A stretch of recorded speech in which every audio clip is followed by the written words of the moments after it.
आदाब, मैं मुमताज आलम रिजवी और इस वक्त मैं बात करूंगा इसराइल के। जी हाँ, इसराइल मुसलसल हमले कर रहा है और ऐसा लग रहा है कि जंग जो है वो बढ़ जाएगी, क्योंकि जो हमास है और जो और ऑर्गेनाइजेशन है, हिजबुल्लाह हो या हूती हो, वो भी मुसलसल हमले कर रहे हैं, जवाबी कार्रवाई कर रहे हैं। तो ऐसे में ऐसा लग रहा है कि इस पूरे खित्ते में जो ये सोचा जा रहा था कि शायद 10 या 15 दिन में ये जंग खत्म हो जाएगी, लेकिन ऐसा नहीं लग रहा है, क्योंकि जिस तरीके का इन्वॉल्वमेंट बढ़ता जा रहा है उससे ही लग रहा है कि ये जंग, ये ऑपरेशन, ये कार्रवाई बढ़ सकती है। और अगर ऐसा होता है तो यकीनन ये न सिर्फ ये कि फिलिस्तीन और इसराइल के लिए परेशानी का बायस बनेगा, बल्कि इसकी आंच जो है वो हिंदुस्तान तक भी पहुंचेगी।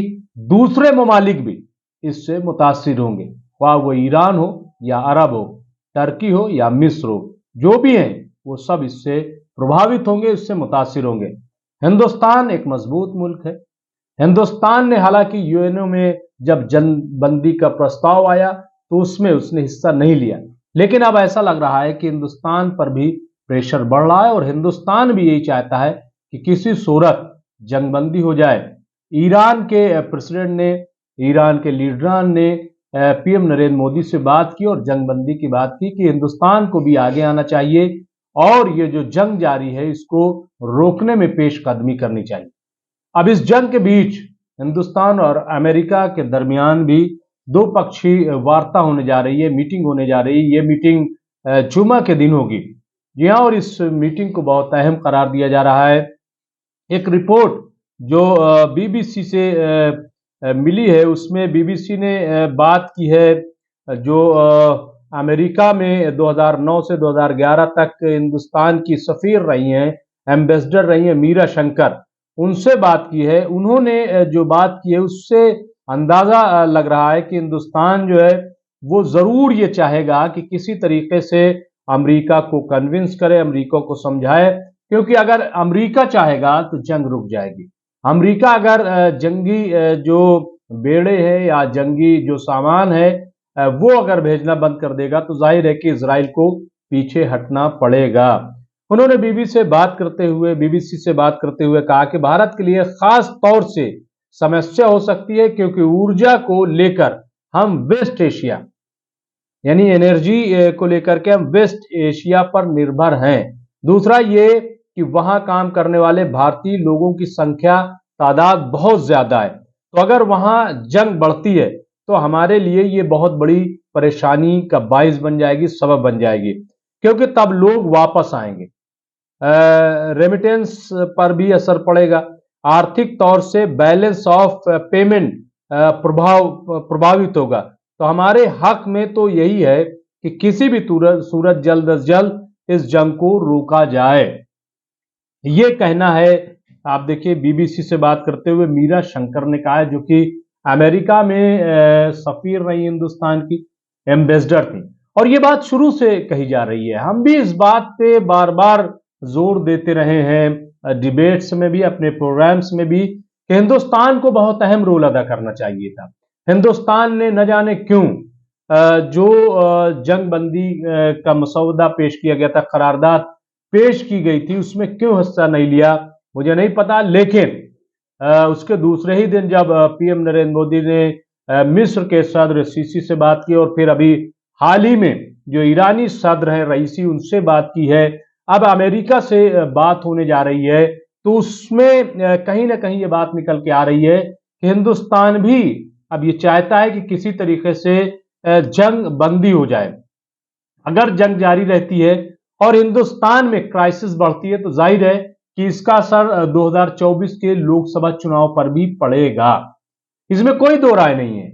मीडिया कुछ भी कहे, मीडिया जिस तरीके की रिपोर्टिंग कर रहा है वो एक अलग मसला है, लेकिन इसका फायदा हिंदुस्तान को मिल जाएगा ऐसा मुमकिन नहीं, बल्कि इससे नुकसान होगा और खास तौर से पीएम मोदी को बड़ा झटका लगेगा। तो इस पूरे अगर पस मंजर में आप देखें तो ऐसा लग रहा है कि फिलहाल जो है हिंदुस्तान की कोशिश यही हो रही है कि किसी सूरत से जंगबंदी हो जाए और जो फिलिस्तीन और इजराइल के दरमियान पिछले 1 महीने से ज्यादा हो गए, वो जंग रुक जाए और अब ओआईसी की भी मीटिंग होने जा रही। तमाम जो इस्लामिक ममालिक हैं वो एक साथ सर जोड़ के बैठने जा रहे हैं। एक बड़ी आपातकालीन, एक तरीके से कहा जाए इमरजेंसी जो है वो मीटिंग बुलाई गई है।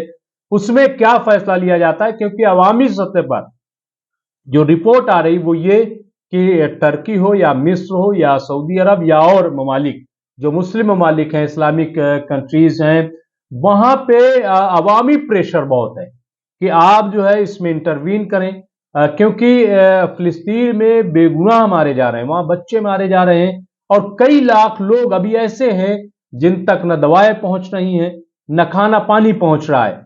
हमले रोज हो रहे हैं, इजराइल मुसलसल हमले कर रहा है, 1 मिनट के लिए, 1 लम्हे के लिए हमला करना नहीं रोक रहा है। और उसके जवाब में जाहिर है कि हमास भी और हिजबुल्ला और दूसरी जो ब्रिगेड है, दूसरे जो गुट हैं, वो जवाबी हमले कर रहे हैं। तो इस तरीके से इस खित्ते में अगर आप देखें तो एक पूरा माहौल जो है वो बहुत ज्यादा खराब है।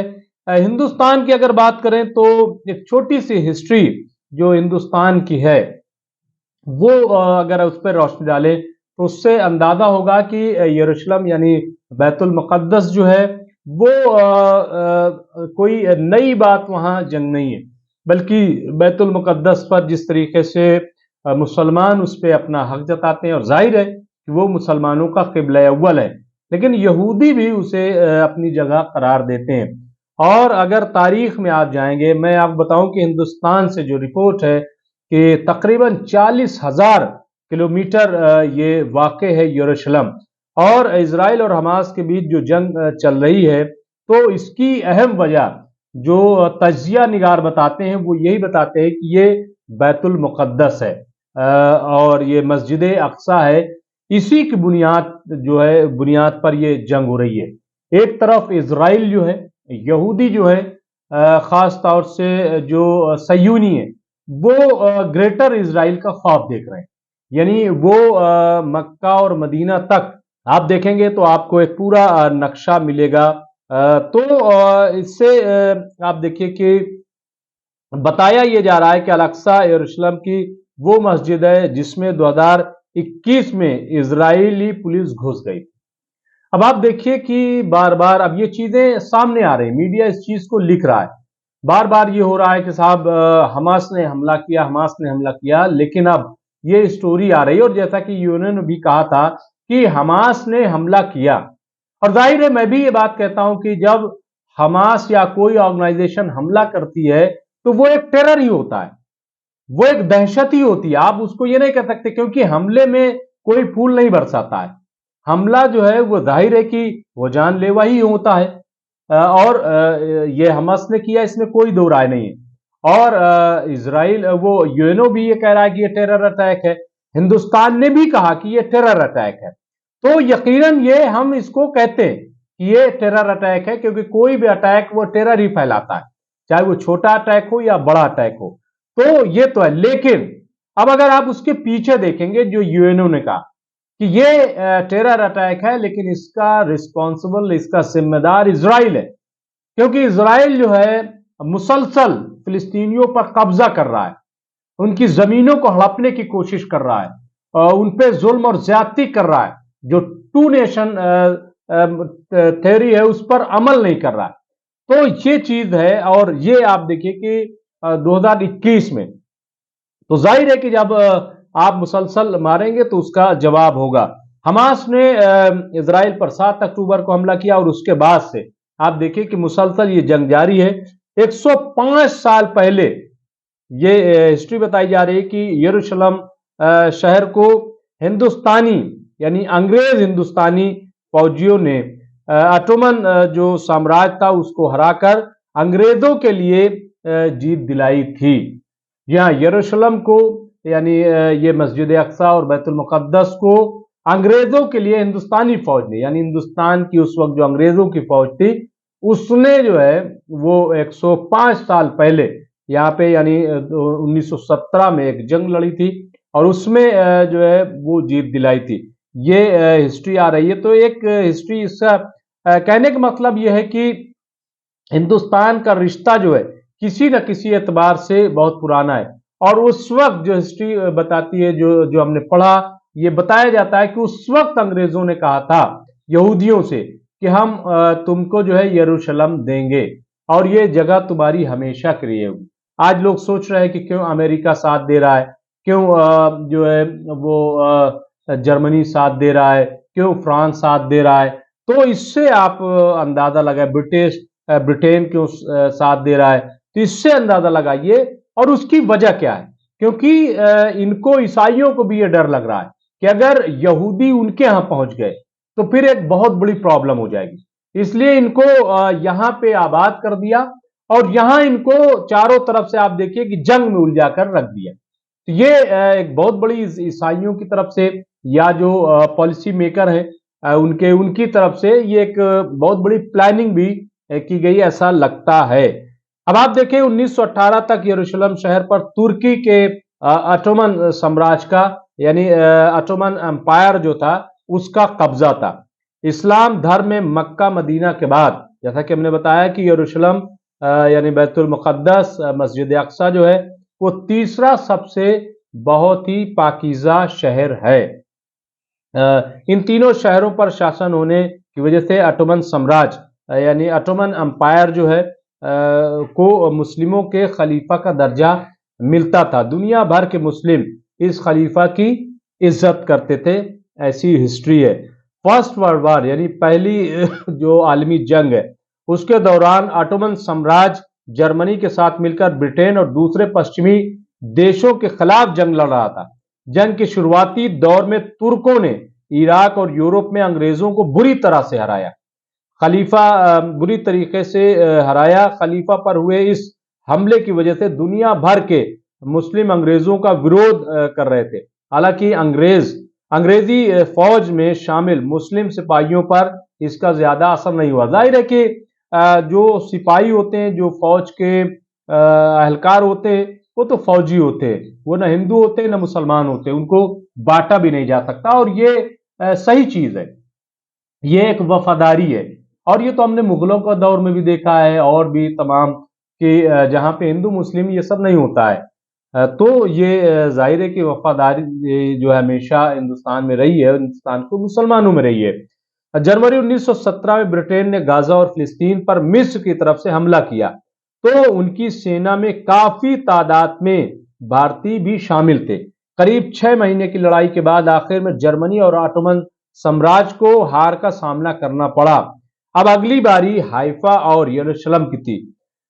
अंग्रेजों के लिए दोनों जगह जीतना बहुत जरूरी था क्योंकि जंग लड़ रही उनकी सेना के लिए समुंदर से होकर सामान जाता था। पहाड़ और ऊंचाई पर होने की वजह से ब्रिटिश सेना के लिए इन दोनों जगहों पर कब्जा करना मुश्किल था। ऐसे वक्त में ब्रिटिश फौज की भारतीय रेजिमेंट ने दोनों शहरों को जीतने का फैसला लिया। 17 नवंबर 1918 को घुड़सवार भारतीय सैनिकों ने भाले और तलवार के साथ यरूशलेम शहर पर हमला बोल दिया। भारतीय रेजिमेंट में शामिल मुस्लिम सिपाहियों को यहाँ की संस्कृति और रहन सहन के बारे में अच्छी तरीके से पता था। ऐसे में उनके लिए यहाँ जंग लड़ना बेहद आसान था। भारतीय सैनिकों के आगे जल्द ही जर्मन और ऑटोमन फौजों को हारना पड़ा और यरूशलेम छोड़कर भागने के लिए वो मजबूर हो गए।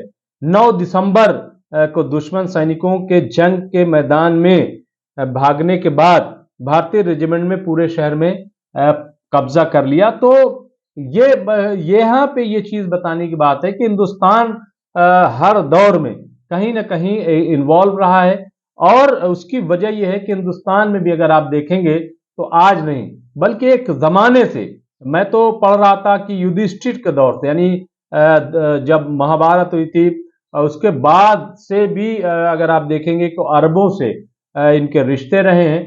और मिडिल ईस्ट जो है वो हिंदुस्तान में मिडिल ईस्ट के मशरिक वस्ता के जो लोग हैं, ताजिर है, वो हिंदुस्तान में आते रहे। तो ये जो तिजारत का रिश्ता है आज भी वही मसला है कि अगर यहाँ पे जंग बढ़ती है तो जैसा कि एनर्जी जो है वो प्रॉब्लम आ जाएगी। जो गैस है या तेल है, या तमाम चीजें अगर देखें तो यहीं से आती हैं। फिलहाल हिंदुस्तान में आप देख रहे हैं कि गैस हो या तेल हो, ये इसकी कीमत जो है वो बहुत ज्यादा है, और इस पर सियासत भी बहुत ज्यादा होती है। जाहिर है कि ये बार बार कही बात कही जाती है कि जब आलमी बाजार में तेल सस्ता है तो हिंदुस्तान में क्यों महंगा है। और पब्लिक तो ये नहीं समझती, पब्लिक तो ये जानती है कि पहले अगर 65 रुपए में पेट्रोल था तो आज 100 रुपए में क्यों है, पहले अगर 55 रुपए में डीजल था तो आज 95 रुपए में क्यों है, 90 रुपए में क्यों है, पहले गैस सिलेंडर अगर हमें 450 रुपए में मिलती थी तो आज 1200 में क्यों मिलती है।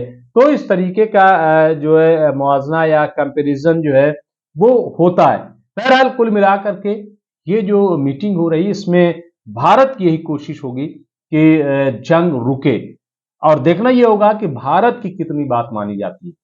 हालांकि पॉलिटिकल एतबार से, सियासी एतबार से हम लोग यही या तजिया निगार यही कहते हैं कि भारत फिलहाल जो है वो दूर दूर तक कहीं नहीं, लेकिन ईरानी सदर ने जिस तरीके से बातचीत की और जो बातचीत सामने आई उसमें यही लगता है कि हिंदुस्तान को कोई भी मुल्क इस वक्त नजरअंदाज नहीं कर सकता है। और अगर हिंदुस्तान ने और खास तौर से पीएम मोदी ने बेहतरीन तौर पर डिसीजन लिया तो जाहिर है कि जंगबंदी में हिंदुस्तान का बहुत अहम रोल हो सकता है। बहुत बहुत शुक्रिया।